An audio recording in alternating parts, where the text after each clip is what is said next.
That was an old Chess Records recording there on, it was called The Joke. Were you laughing hysterically? Were you at least mildly amused by that song, The Joke? The reason we played that here on the Dave's Gone By radio program is that we have a jokester with us in the Daverhood today. First of all, let me explain that my name is Rabbi Sol Solomon.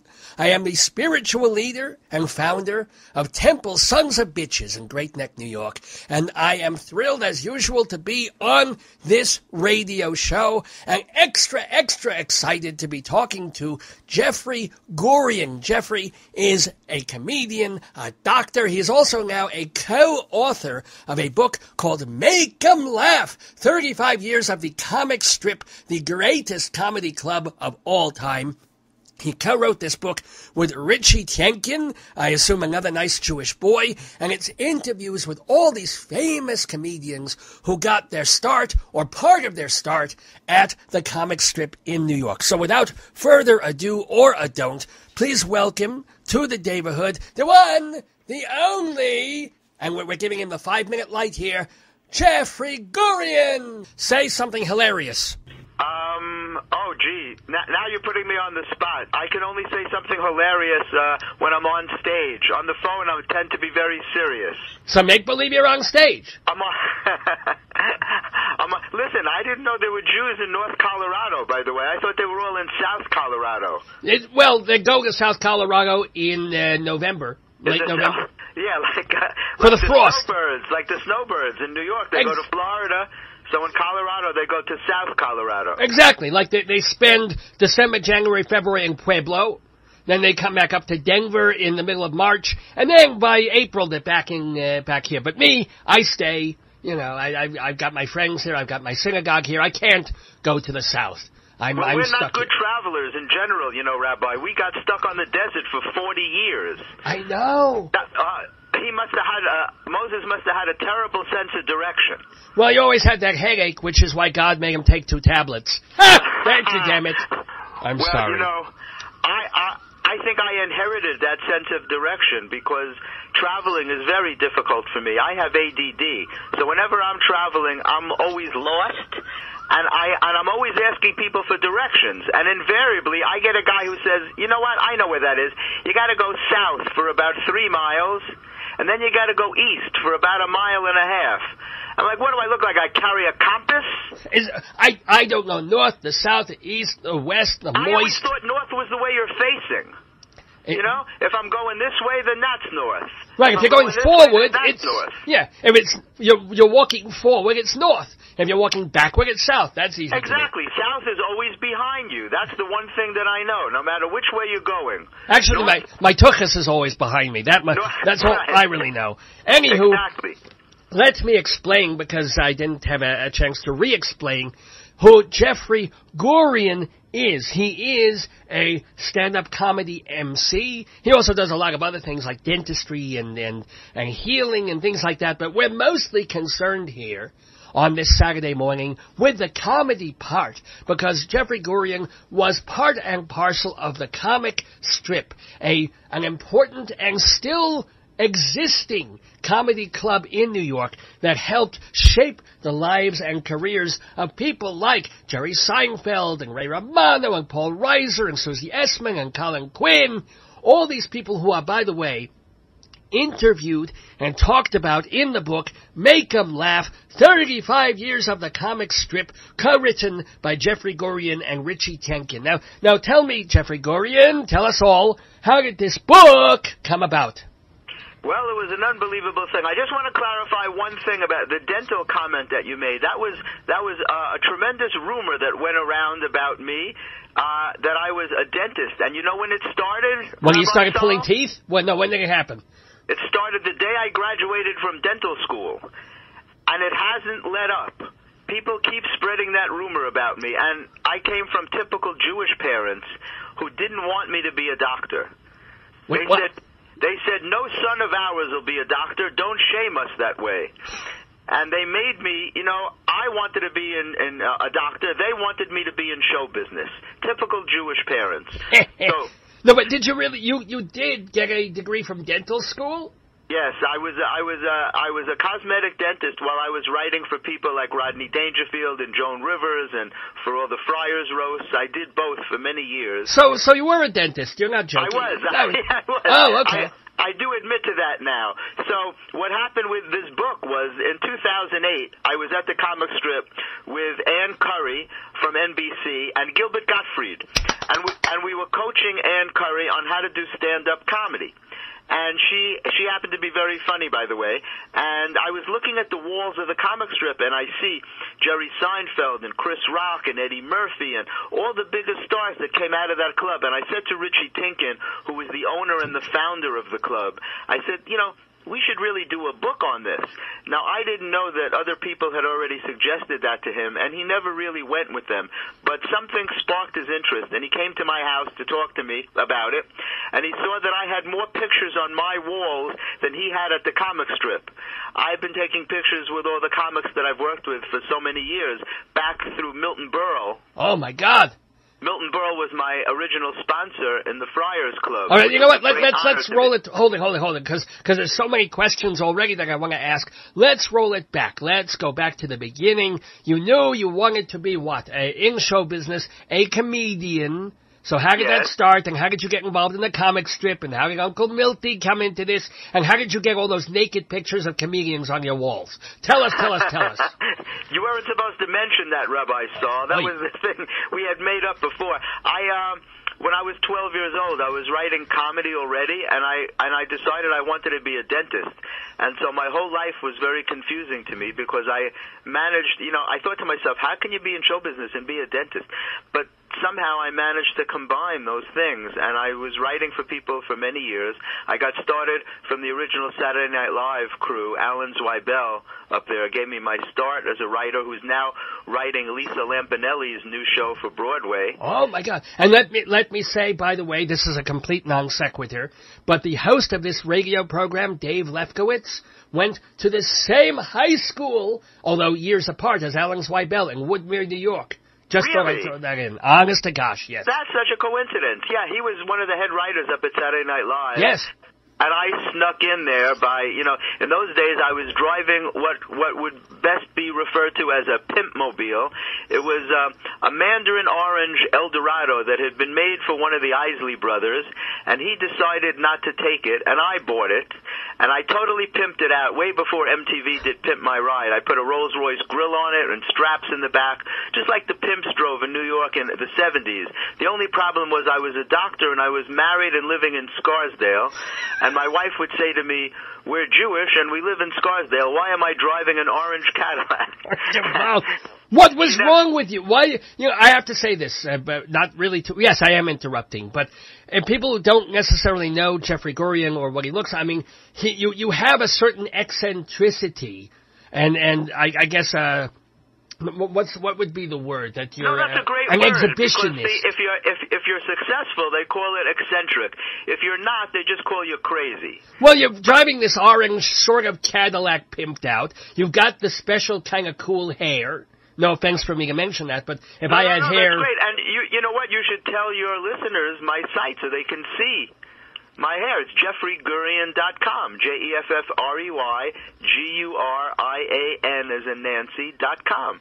And they can see for themselves. So, but do you agree with that not only are you eccentric, you're a little bit of an exhibitionist of wanting to be noticed in a way, which I guess is why you're in show business also? Well, I'll tell you, it's such a weird thing because when you go to buy a shirt, the guy just gives you the shirt. He doesn't give you a shirt and a picture of himself. But in show business, it's exactly the opposite of the spiritual life that I try and lead. It's all about ego. It's all about telling people who you are and what you do. And it's very important to create the balance between that because it's kind of uncomfortable for people to always talk about themselves, but you have no choice in the entertainment business.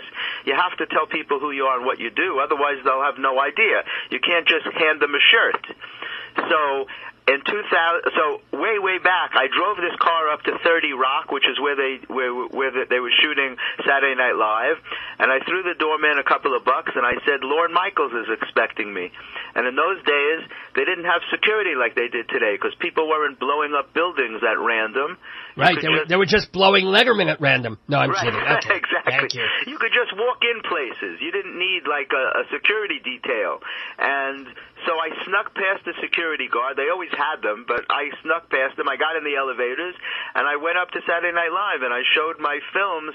I was making these little films, little absurd films. You would get this, Rabbi. Oh. I did a story about several men were arrested for smearing cream cheese on the ankles of elderly women who wore their stockings rolled down like bagels. You know the elderly Jewish women, they roll their stockings down. It always horrified me. It looked like bagels. So I went to my grandmother, who was such a wonderful woman and did not have a Jewish accent, but I filmed this with her, and her name was Mrs. O'Goyim in the movie, yes. and she told me this great story of how these crazy men smeared cream cheese on her fleishika stockings. She says, you know, we have two kind of stockings, one for milk and one for meat. You know, milchidik stockings and fleishidik stockings. And this crazy man, he smeared cream cheese on her fleishidik stockings, and she can't get it off. And I zoomed in on her ankles, and there she had cream cheese around her stockings. So I brought that up to Saturday Night Live, and Alan Zweibel saw it, liked it, and sent me to his manager, a man named David Jonas, who died just about a year ago at 100 years old. Oh. And he was he was managing. He should die to 120. That's what we say. He could have lived till 150. Oh my God! But he didn't. But he didn't. No, he could have, but he didn't. So he was managing Freddie Prinze at the time, and he got him Chico and the Man. Not Freddie Prinze Jr., but the original Freddie Prinze. And that's how I got started writing comedy, because Alan Zweibel sent me over there. And when I saw him recently, he still brings up the cream cheese on the ankles after all these years. It's the kind of visual that doesn't leave your mind. But wait, one thing I don't quite get, did you make up that whole story, or were you taking something that you actually heard, like a crazy Jewish people were doing, like lunatic Jewish men? Or you just made that? No, that was something that I created. Okay, just because check. For many years I wrote for the legendary Weekly World News. Oh my God! You wrote for them? Column. Wow! Oh, you sorry, go. I had my own column called Gurian's World of the Bizarre. And I wrote stories like Man Robs Bank with His Chin, and college professor fired for casually removing his spine, because you can't do that. You know that, Rabbi. You can't remove body parts. Oh, I've tried. Actually, my dear wife Miriam Libby removed my testicles 20 years ago, and won't give them back. It's just one of those things. So wait, what gigs did you get from having that manager, that agent? Did you get to write for SNL or what? I got started writing for comedians. He was handling people at the time like Freddie Roman, who's now the dean of the Friars Club. Sure. Dick Capri, who was in Catskills on Broadway with him. Right. And by writing for them, I got to write for Rodney Dangerfield, who was the first big star that I ever wrote for, who started doing my stuff on television on The Tonight Show with Johnny Carson. Wow. And that's how my name started to get around, because I put cream cheese on my grandmother's ankles. Now let me. She said, Jeffrey, only for you would I do this. You know, and I used her in several of my films. I did films about the dreaded Masters of Disguise, and I don't know if you heard of them in Colorado, but the Masters of Disguise were two master criminals who disguised themselves as inanimate objects to commit their crimes. So it started as two men disguised as coats rob a hat store. They come in over the arms of two other men, and they say, just act natural like we're your coats, and nobody will get hurt. And there were many crimes by the Masters of Disguise. One of them was two men disguised as jewelry robbed a local jewelry store, and they come in on the front of a woman's dress. And my grandmother was the victim of that crime. And she gave a great account. She said, I said to her, when did you realize that one of the robbers was a stick pin? And she said, I was looking in this jewelry store window when all of a sudden my jewelry became so heavy that I couldn't stand up. I had to stoop over. And I said, and what happened next? She goes, I screamed, and the security guard wrestled the stick pin to the ground, but unfortunately he got away. That's... Isn't that amazing? Let me ask you, Jeff, are these videos on YouTube? Have you posted them? Yes. They're on my Comedy Matters TV channel, and I have all these videos from the Cannes Film Festival about the men who robbed a bank with his chin, and man with infant's head sues for discrimination, which is a very, very important story that your listeners should watch. It's all on my Comedy Matters TV channel, which is at youtube.com/Gurian News Network. YouTube. Gurian News Network. Okay, Gurian. Gurian News. A-N, sorry. Gurian. And there's stories like, man impaled on spike still shows up for work on time. He had never been late for work, and just because he got impaled on a spike, he thought he was going to be late, but he went to the emergency room and they cut off the spike, and he found that it wasn't that uncomfortable, and he felt he could wait till the weekend to have it removed.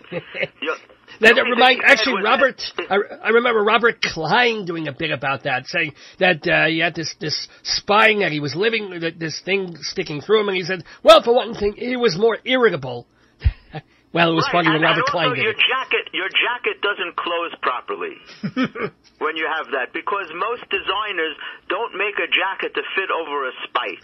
And very hard to eat spare ribs. And I don't know what. Very difficult, And so I did many stories like that. Hunter lost in wilderness, saved by his mustache. Who would ever think that a guy's mustache could become magnetized from being lost in the woods? His mustache started to spin like a propeller and pointed him right out of the woods. Moses could have used a mustache like that when he was lost on the desert. All right, Jeffrey, let me ask you, though. Yes. Were you there to the end of the Weekly World News? Were you there? Yes, actually I was. Yeah, I was there until it went out of business. Why? What happened? Why weren't people no longer buying it? Was it a print? No, people loved it. It was a legend. I don't know. It was some internal thing. And then it became a website for a while. But the actual newspaper was legendary. It was one of my greatest honors that I had a chance to write for Weekly World News. Even the guys from The Onion loved Weekly World News. Oh, of course. I mean, there wouldn't have been an Onion probably without the idea of a newspaper that wasn't really a newspaper. Well, National Lampoon did it too, but yeah, no, that's I just it's wonderful that you wrote for them and you wrote for. It's that kind of Monty Python-esque news, and I incorporated that into a show. I did a show in New York called Uncle Nat's Traveling Peep Show, and Uncle Nat was a favorite. I mean, it's kind of like Rabbi Sol and Uncle Nat. You guys would get along very well. Oh, well, I don't get along with anybody, but I might get along part of the time with you. Possibly. Or Uncle Nat. When you were a kid, I'm just curious, Rabbi Sol, when you were a kid, did you have a nickname? Because Jewish guys never get good nicknames. Did you notice? Did you ever have a nickname? They called me Solomoron. That wasn't nice. Because I think only Italian guys get great nicknames. Jewish guys never get good nicknames because what are you going to call them? Saul Thrifty Schwartz? Who's going to be afraid of a guy named Thrifty?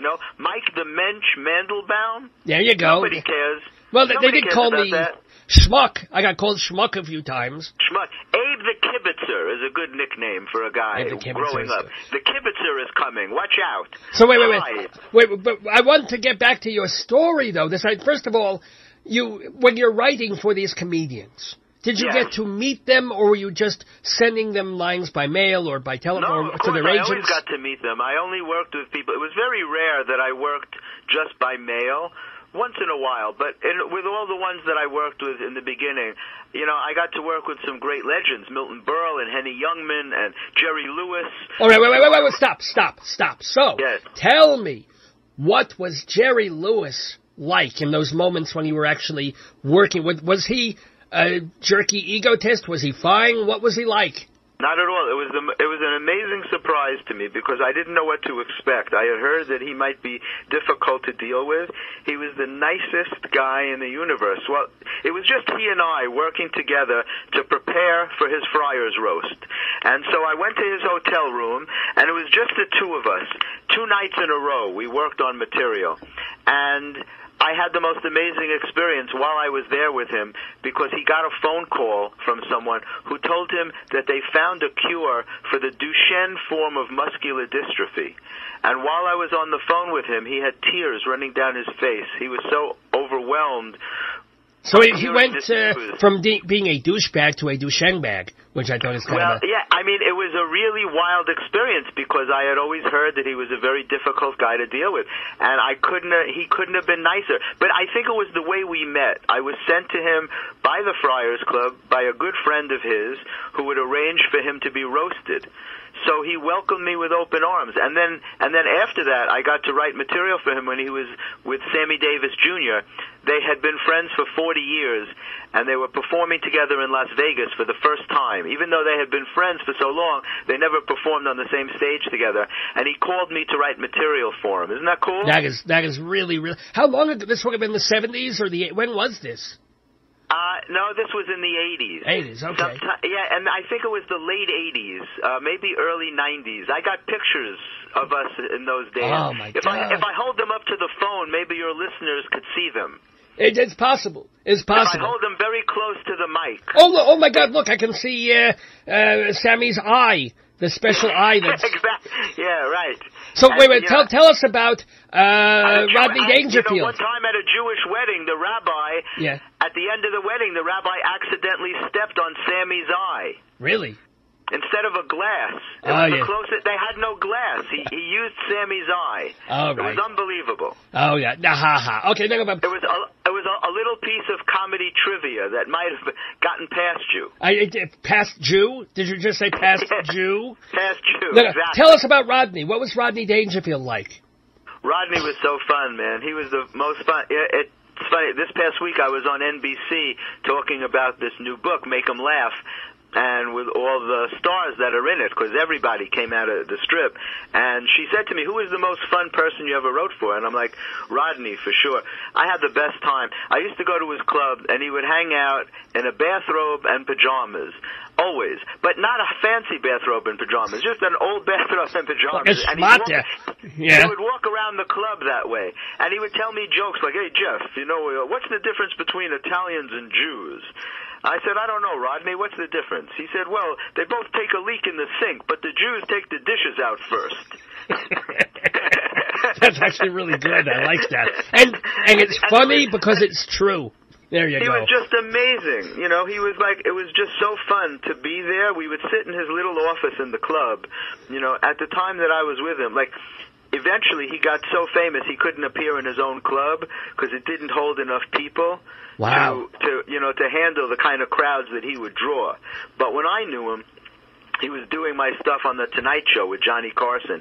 And one time, he took one of my lines as his opening line on Carson for Johnny Carson. Now, when a comic goes on The Tonight Show, they're very careful what material they use. They go over it and over it, Sure. And he took this very simple joke that I wrote for him, and for some reason he loved it so much, and he used it as his opening line. And the joke was, he always had a stock opening. He'd be like, I'm all right now, but last week was rough, He said, I bought one of those whirlpools for my bathtub.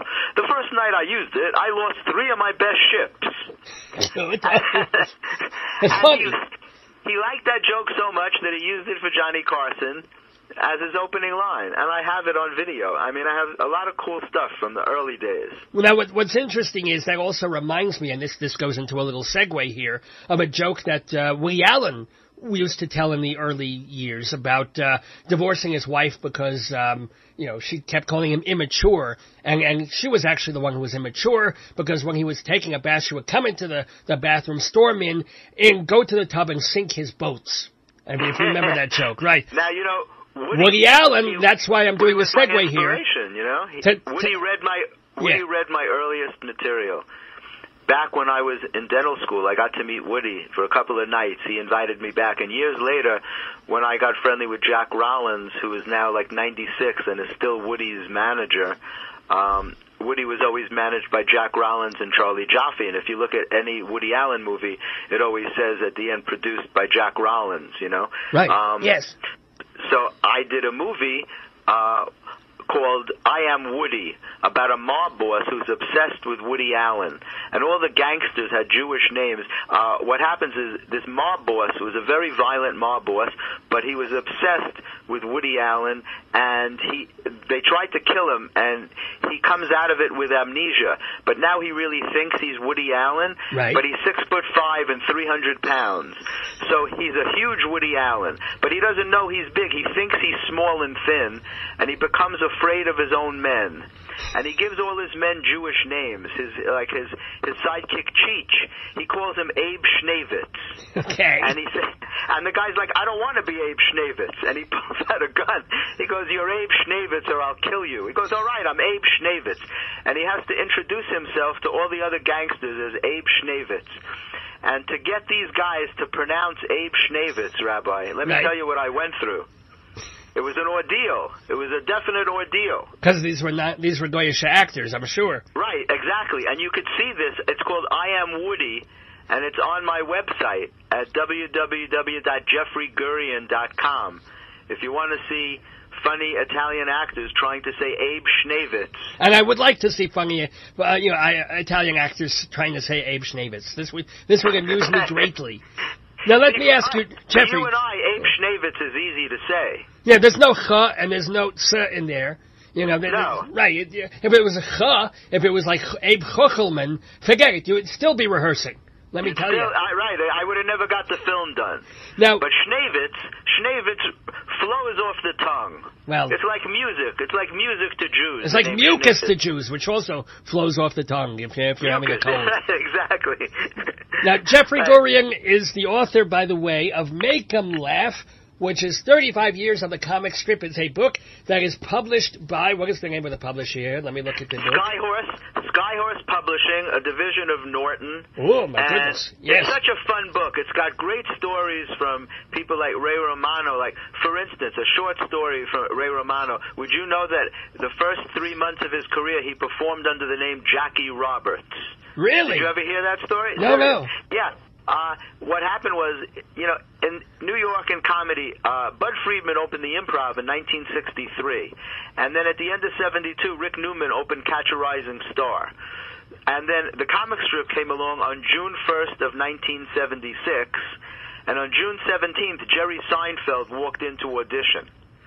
And the first night he was there, they gave him a sign-up sheet in those days.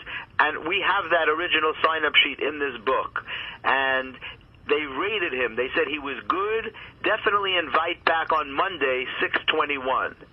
And Jerry became an MC within 3 months. There had never been anyone who got to be an MC that quickly at the comic strip, right, because it was really one of the hardest clubs to pass in New York City. And by the way, please explain, Jeffrey, please explain what you mean by to pass. There's a whole process. What does that mean, to pass? What it means is that when you want to perform in a comedy club, you have to go for an audition. And the owner or the booker of the club, or a guy named Lucian Hold, who was a legend in New York, he ran the comic strip for 25 years, they would have to okay you to perform, and that's called passing a club. You have to pass the audition, in other words.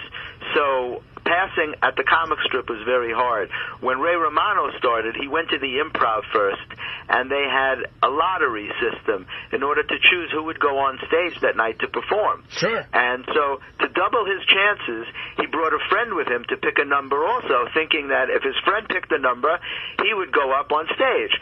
But he couldn't find a guy. He brought a girl with him. So he said to her, if they pick your number, you got to pick an androgynous name. I can't go up under a girl's name. So, of course, the way the universe works, it was Beshert. They picked her number, right? And she said her name is Jackie Roberts. He went on stage as Jackie Roberts. He passed the audition, and for the next 3 months, he had to be Jackie Roberts because he was afraid to tell him that he lied, or else he wouldn't be allowed to perform there. Actually, speaking of which, of not to interrupt, but hey, I always interrupt. But that's okay. Also, the fear and the wanting to fit in and to be Eddie Murphy. You write in the book that he was also one of the people there in the early days, and he was starting to get a name for himself, but not quite, certainly not big yet. And he almost didn't get his shot at the comic strip. Tell the Eddie Murphy story. They threw him out the first time he was performing in a trio called the Identical Triplets, 2 white guys and him. And actually, those not to interrupt again, sorry, but those white guys were famous. They were fairly famous comedians too. Who were the other 2 guys in that? They were well known. One was, I'm blanking on their names, and I can picture Bob Nelson was one. Right. Who is famous for the football helmet. I can't remember his character, but I can picture their faces. I can't remember their names, but they were known as the Identical Triplets. Both of those guys had been performing at the comic strip, and they suggested that Eddie Murphy comes in. So the night that Eddie came in, they weren't expecting him. He was supposed to come in and see Richie Tinkin. Richie was the owner and the founder and the president of the comic strip. But the night he came in, Richie's partner was there, who didn't expect Eddie. And Eddie walked in all full of himself, and he was expecting to go right up on stage. And when he said to the guy, when am I going on? The guy's like, you go on when I tell you to go on, and if you don't like it, you can leave. And he left. Oh. And so he called, his friends called up and like, what happened? Eddie got thrown out of the club. So he said, well, tell Eddie to come back when I'm there, Richie said. So Eddie came back the next week, and Richie said, look, I don't like to go against my partner. And Eddie was very apologetic. He was saying, Mr. Tinkin, I'm so sorry, I didn't realize, Anyway, he put him on stage, and he killed. And Richie loved him, and he said, listen, don't worry about it. We're going to put you up here. You'll be here as a regular. So after Eddie was there for a while, he asked Richie to manage him. And Richie turned him down because Richie had been a bar owner from the Bronx. He had no experience in management. But Eddie's mother said to Eddie, you need a manager. Who do you trust most in the world? And Eddie said, I trust Richie Tinkin. And she said, then go ask him to manage you. And after about 10 days, Richie gave in, and he managed him. And he managed him from his days on Saturday Night Live all the way up through Beverly Hills Cop 2. They were like father and son. That's how close they were. And together, they discovered Chris Rock in 1986. Oh my! And Chris Rock, by the way, wrote one of the forewords in the book. It's actually a really wonderful chapter in the book. The introduction, he wrote a 5-page, hysterically funny introduction, which when I was in Montreal last month, every year in Montreal is the Just for Laughs Festival. Yes. The biggest comedy festival in the world. This past summer was the 30th anniversary. So I brought the book up there with me because everybody knew about it. It hadn't officially come out yet. It didn't come out till October 1st, but I had advanced copies. And so Jay Pharoah from Saturday Night Live was there. And, Jay Pharoah is amazing when he does impressions, and he does an incredible Chris Rock. And he took the book and he read Chris Rock's introduction in Chris Rock's voice for me and J.B. Smoove, from Curb Your Enthusiasm. Ah, okay, yes. And I have that video on my Comedy Matters TV channel. Your listeners at the college would be thrilled to hear Jay Pharoah. It's so funny. It's so incredibly funny. And again, it's at youtube.com/Gurian News Network. Gurian News Network. Yeah. Gurian News Network. And you'll see Jay Pharoah doing Chris Rock reading this introduction in Chris's voice. Now here's one thing that I'm still not that clear. It's clear in the book, but explain what your job was, how you were connected to the comic strip comedy club. You weren't an owner. What are you? Yeah. Well, I am Richie's creative partner. Let's say Richie Tinkin and I have forged a creative partnership where we come up with projects to promote this legendary club. I suggested the book to him, as I said, back in 2008, and I performed there. I host on Sunday and Monday night, but I had been connected to the club for years because I've been a comedy writer for such a long time. Right. And I know so many people in the business, and the comic strip had just always been a favorite of mine. When Lucian Hold was running it for 25 years, you know, when Richie was managing Eddie, he spent most of his time in Los Angeles. But I was always a New York guy. I was always here, and so I used to spend a lot of time at the strip. And I was very friendly with Lucian, who unfortunately passed away around 2005. You know, but he was the face of the club. Everyone thought he actually owned the club. And Richie didn't mind that.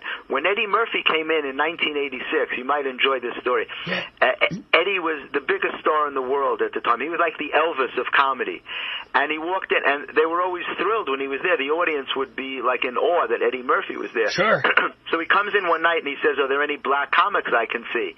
And in those days, believe it or not, there were hardly any black comics. Chris Rock was 19 years old, hardly had any experience at all, and he was setting up chairs in the club in exchange for stage time. They let him go on late at night, like 2 in the morning, for 6 people, right? But he was the only one there. So they decided to put Chris up. And Chris knew that Eddie was there, and Eddie was his idol. And Chris goes on in front of 200 people. The place was packed. It was a Friday night. First time he ever went before such a big audience, and he crushed. He totally killed it. And he heard Eddie laughing off to the side, and Eddie was waiting for him when he got off stage, and they sat together for like an hour talking, and Eddie gave him his phone number, took him to Los Angeles to see him do reshoots for the movie Golden Child, and then gave him a part in Beverly Hills Cop 2. Wow. And that's what made his career. Isn't that cool? That's the way, you know, there's a portion, or I forget who's being interviewed in the book, Make 'em Laugh, but they talk about this thing of just being there. When the comics would go to the comic strip, it wasn't just about hanging out for like 20 minutes or 40 minutes until your time to go on and then do your set and then leave. It was really about being there day after day, hanging with the comics, talking with them, watching everybody, staying until 2 or 3 in the morning and then coming back. It was paying your dues, but it was also marinating in the culture of being a stand-up comic. And if you did it long enough and you had some talent, that was when things would happen when it was time to happen. When it was time to happen, exactly. And it was Paul Reiser that told that story because he said Jerry Seinfeld suggested to him that he hang out more because Paul was living with his parents, I think in New Jersey, and he was running back and forth all the time because his father wanted him to be in his business and he didn't want him to be a comedian. So he wasn't hanging out much. And Jerry said to him, "Look, you got to be here, man. You have to be at the club," because they lived at the club. Seinfeld was there like every night, and he would bring in, Paul said he would bring in a piece of paper with 3 ideas on it every night, new ideas, and he would develop them on stage. And so it was Jerry that encouraged Paul to start hanging out, because he said once you hang out, you become part of the group, and then the other comics give you gigs. If they get a gig and they can't make it, they give it to you, and there's a camaraderie there. And that's how that brunch started, you know. I don't know if you guys know, but every January 1st for the last 30 years, Paul Reiser, Jerry Seinfeld, Mark Schiff, and Larry Miller get together in Brooklyn, and they go out to brunch, and they walk over the Brooklyn Bridge. Did you know that? No, I did not. No, I was never invited, you know. It would have been nice. Well, next year you will be. Thank you, damn Next year in Jerusalem and in Brooklyn. But same thing. Really, parts of Brooklyn are just like Jerusalem. Just like Jerusalem. And that started, you know, New Year's Eve of 1980. Paul told a story. He said when he came to the comic strip, he was dating a comedian named Carol Leifer. Right. And the next thing he knew, Jerry Seinfeld was dating Carol Leifer. And he never really knew how that happened, but it created some awkwardness. So the night before New Year's of 1980, he walked over to Jerry, and he put out his hand, and he said, "Let's put this Carol thing behind us. We should be friends." And Jerry shook his hand, and that started a lifelong friendship. And the next day, they started their 30-year annual brunch. Isn't that cool? I think it's wonderful. It's sort of a modern-ish extension of the Friars Club that you're talking about, of the camaraderie. In a sense, it is. And this is all these stories and so many more are available in this book. You could get it on Amazon.com. Do they have Barnes and Noble out in Colorado? They have Barnes and Noblewitz in the town where I stay when I'm not in New York. Beautiful, right. Yeah. If they have that, because in New York it's in all the Barnes and Nobles, but it's on Amazon.com. And, you know, if your comedy fan listeners get it, I would love it if they would leave a comment on Amazon, because Amazon, it's amazing how they value rankings by the comments that they get. So far, I have all 5-star comments. People love this book. I will give you a 6-star rating then. A 6-star. I'll push you over the top. Can the 6-star be a Jewish star? Yes, it's a Mogen David rating. I didn't think of that, but yes, there you go. We're talking 5 stars plus the Star of David. Exactly. We're talking with Jeffrey Gurian. By the way, it is 11:02 in the morning here, Mountain Time, on UNC Radio, the radio station of the University of Northern Colorado, listenable at uncradio.com. You're listening to the Dave's Gone By radio program. We just have a couple more minutes left with the hilarious Jeffrey Gurian. Now, Jeffrey, there's a thing on your website. There's a video of you getting these clips from all these famous people, all these famous comedians are saying, hi, this is so-and-so, and you're watching comedy TV. How many of these kinds of interviews with all these famous comedians do you have on video that people can watch? Like 10 minutes. It seems to me your TV show. I have over 160 videos right now of celebrity interviews with people like Jimmy Fallon and Judah Friedlander and Nick Kroll. I'm going to be on Nick Kroll's new show on Comedy Central in January. He's got a new show called Kroll Show. And I'm friends with comedians of all ages. So it's all on that channel, on my Comedy Matters TV channel. As I said, it's on youtube.com/Gurian. What? Shalom. Are you here? You there? I'm still here. Oh, you're still here. I heard a click, but I'm also on Twitter at Jeffrey Gurian because everybody likes to tweet. I'm going to be tweeting about your show. I'm on Facebook, Jeffrey Gurian, Gurian. And come visit me on my site, jeffreygurian.com, and they'll see. It opens up on that video, that super sizzle reel.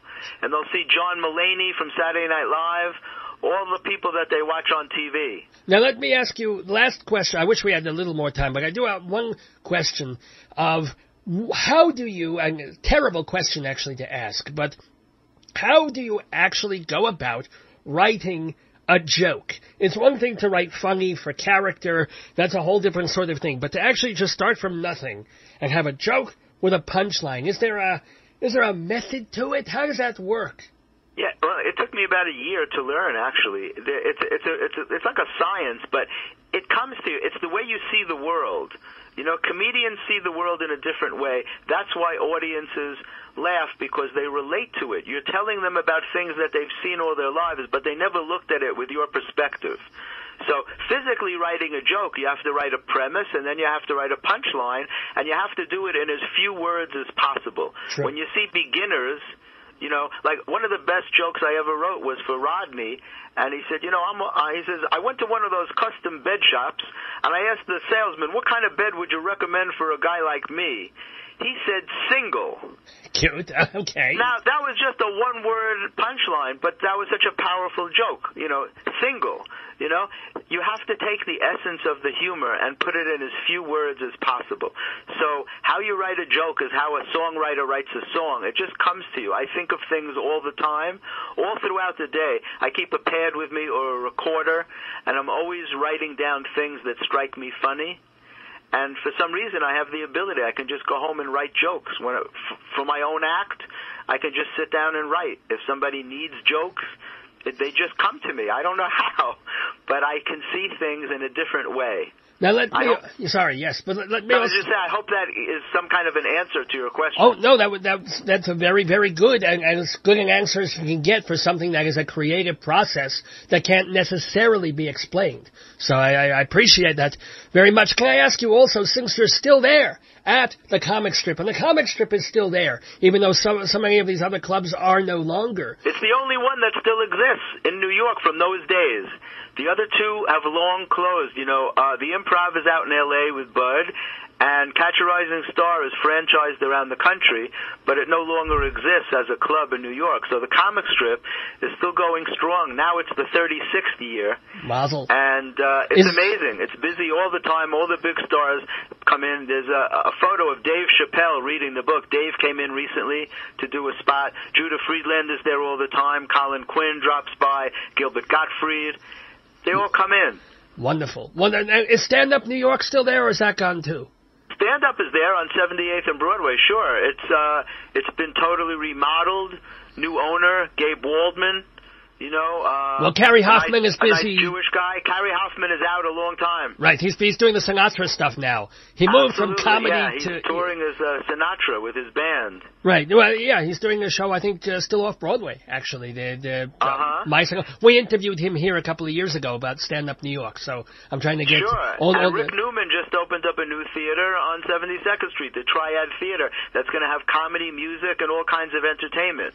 So there's so much going on in New York City. You wouldn't believe it for such a small city like New York. that there's so much going on, right? So let me ask you a final question for the wonderful and hilarious Jeffrey Gurian. Since you're there as the MC still at the comic strip, what is it, Sundays and Mondays?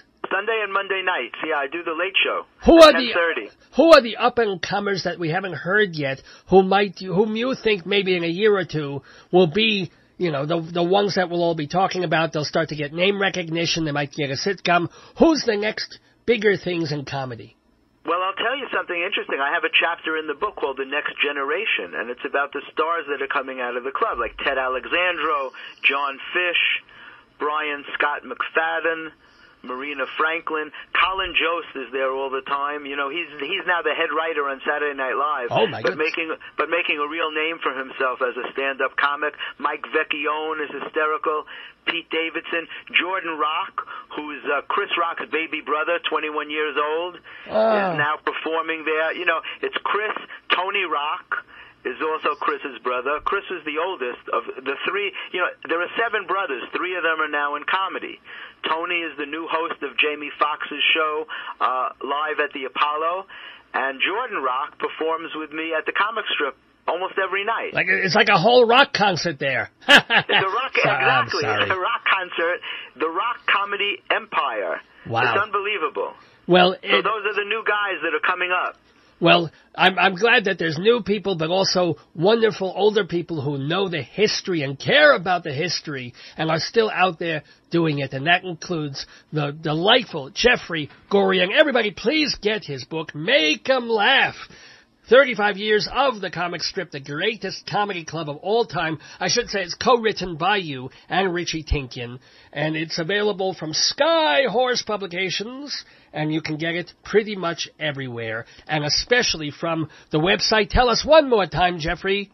Yes, my website is www.jeffreygurian.com, JeffreyGurian.com.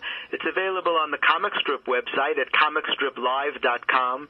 You can get it on Amazon.com, Barnes & Noble. Probably any big bookstore in Colorado will have it.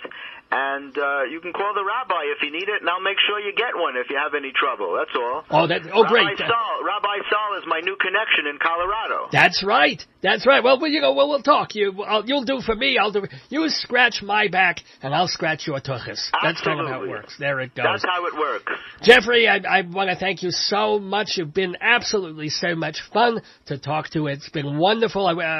I want to get you back on here in a few weeks, too. I think we have so much fun. Anytime, Rabbi. I would love to come on. I had a great time with you. It's a fabulous show, and I wish all your listeners a Zisen Pesach. It's a little early for that, but mit mazel and mit glick to you. Thank you so much, Jeffrey Gurian. Bye-bye now. My pleasure. Bye-bye now.